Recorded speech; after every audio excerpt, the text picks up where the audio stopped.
Hey, Bad at Hearts. I'm Coach Nia Renee, your favorite narcissistic abuse relationship recovery coach, chronic illness baddie, and your guide to healing one messy truth at a time. Welcome to my channel. This new series is called Why the Can't I Sleep? The Shadows of My Past Keep Me Awake. We're diving deep into my insomnia journey and unpacking the trauma that's been keeping me up at night, quite literally. So grab a drink, a journal, or maybe even a pillow, and let's get into it.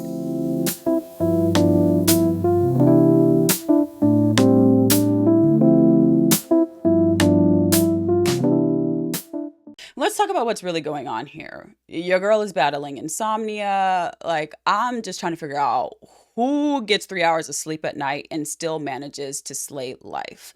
Me, obviously, but it's not just insomnia. It's CPTSD creeping in like an uninvited guest, courtesy of my past, and well, let's just say somebody's dusty ass child, aka my mother, who thought self care was optional and decided to pass that mess right on down the family line. Now I'm here cleaning up the generational wreckage because apparently that's my job now. But don't worry, I'm not doing this alone. I've got an all-star lineup of specialists, neuro sleep, psychotherapists, trauma counselors, you name it. I'm working all in it with all of them. Because healing isn't just about surviving, it's about taking back what's yours, your peace, your rest, and your damn life. So buckle up, battered hearts, because we're about to unpack the real, raw, and messy journey to healing. And spoiler alert, it's not always pretty, but it's always worth it. So let me catch you up on where I am exactly in my insomnia journey right now. I mentioned that I have a whole team of doctors that are really trying to help me tackle this. And one of my doctors, which is my neuro sleep specialist, decided to take a holistic approach and not just looking at my physical conditions, but recognizing the mental and emotional toll years of trauma have taken on me. And it was such a validating experience to have someone just take a look at the whole entire picture and not just try to classify me or put me in one box or the other. Well, it was two of them. They were looking at me from the big picture, and they were like, okay, you do have chronic illness. Because my chronic illness, I have two brain conditions, if you didn't know. One of them, which is idiopathic intracranial hypertension. When I am symptomatic, I can get really severe insomnia. That is a symptom. However, insomnia is also a symptom of CPTSD. So instead of just looking at the physical, they're combining the physical and the mental. And I cried. I was so emotional, feeling seen. Us chronic illness baddies know what it's like when we are not seen in the medical field. So I've officially been diagnosed with insomnia and hypersomnia secondary to mental disabilities because of course my body decided to double down on messing with my sleep. Hypersomnia and insomnia together, I wish I knew how to explain this to you guys in a way that would make sense, but essentially it's like being tired all of the time and then being unable to sleep properly when you need to. So I can't sleep, or I have a hard time going to sleep. I have a hard time staying asleep.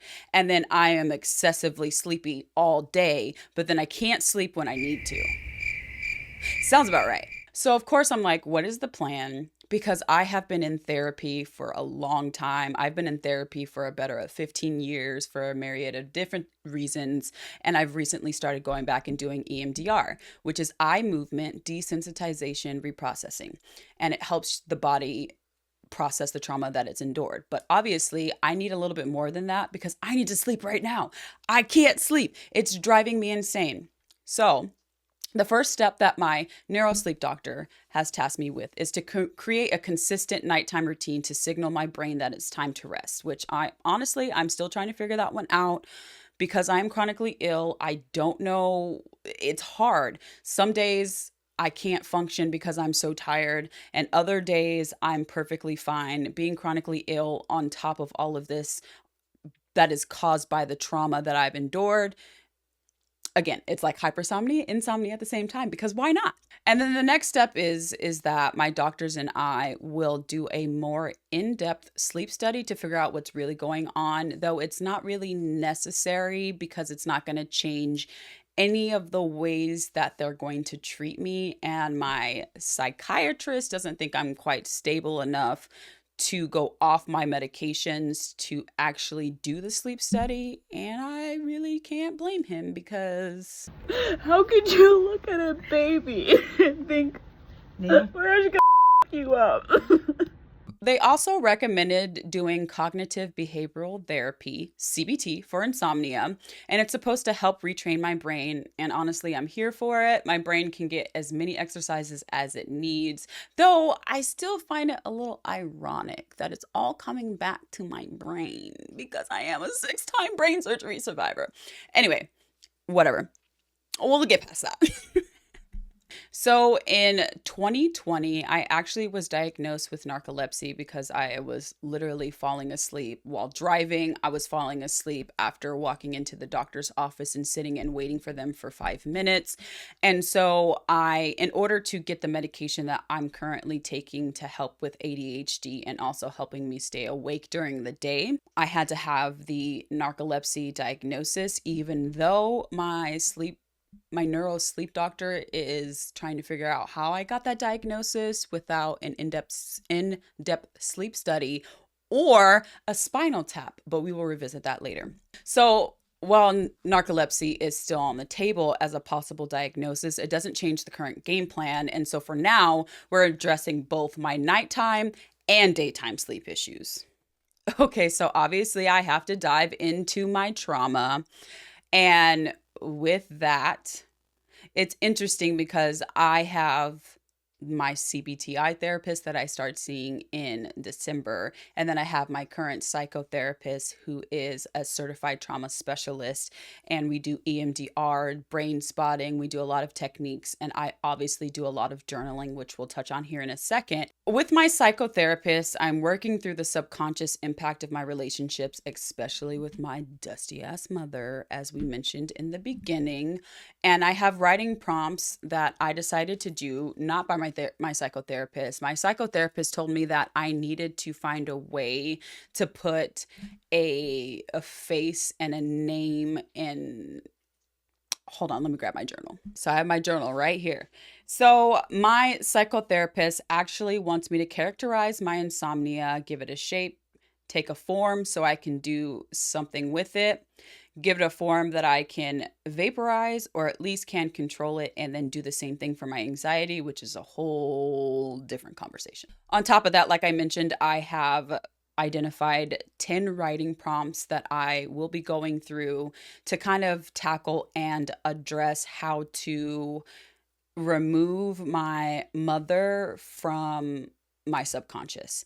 And as you guys have seen more recently, maybe, I just want you to know that I'm okay. Like, this is manic, Nia. This isn't your best friend right now. This is not getting sleep, Nia. Anyway, I literally feel like Christina right now. Somebody sedate me! No, but seriously. But it's okay, I'm just having like a manic panic attack. I love you, I'm fine. We'll laugh about this later in the day. Okay, bye. Unpacking trauma is really hard.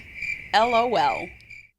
Okay, so let's break down this strict sleep schedule that I have and these routines that I have to do because, baby, listen.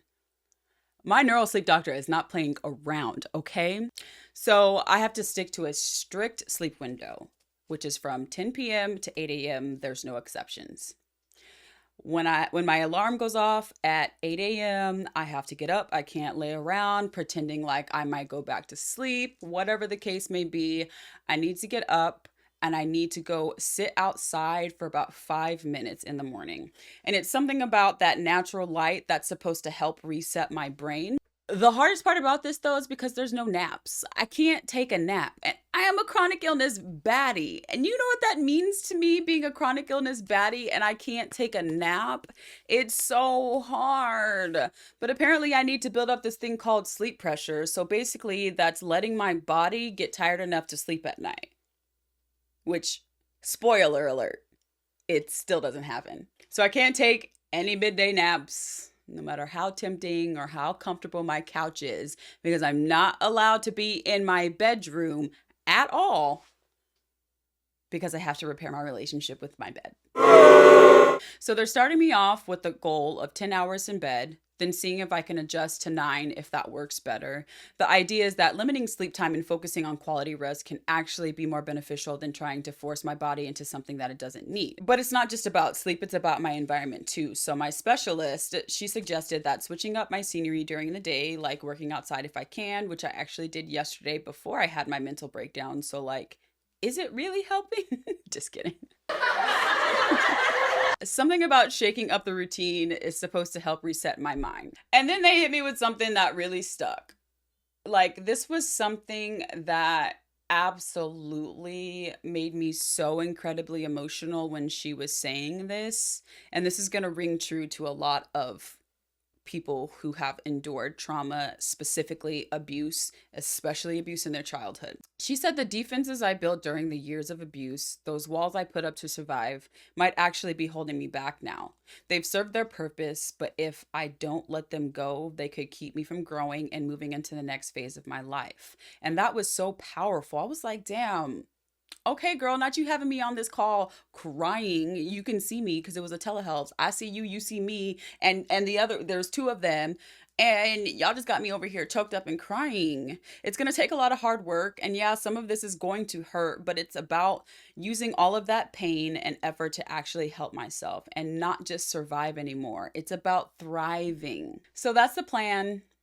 Strict schedules, no naps, fresh air, and big emotional work. That sounds easy, right? But seriously, I'm committed to figuring this out and finally getting some peace. I have to shake this last piece of my trauma that is holding me back because I deserve to sleep. I deserve to get restorative rest. And I am so determined to get it done. So guess what we're going to do? We're going to get it done, period. So if this is a lot to process for you, it's a lot to process for me. And this is just the beginning of the journey. We're just getting started. So next time, we're diving even deeper into the trauma that keeps my mind racing at night, especially the role my past relationships, and yes, my mother, have played in shaping this battle with insomnia. Trust me, battered hearts, you won't want to miss it because it is a little messy. And I know y'all love some good tea. But in the meantime, if this resonated with you, please drop a comment, hit that like button, make sure you subscribe so you don't miss the next chapter in this saga. Let's keep unpacking, healing, and reclaiming our peace together. Remember, it's not just about why the we can't sleep. It's about learning how to rest in every sense of the word. So let's get it done. And y'all know what's coming next. Time for the Battered Hearts Commandments. Drink some water. Get some rest. Don't let nobody's dusty ass child treat you any kind of way. I love you, Battered Hearts. And if you haven't already, please check out my website where you can find all things related to my relationship coaching, the workbooks that I offer, my support groups, freebies, resources, and so much more.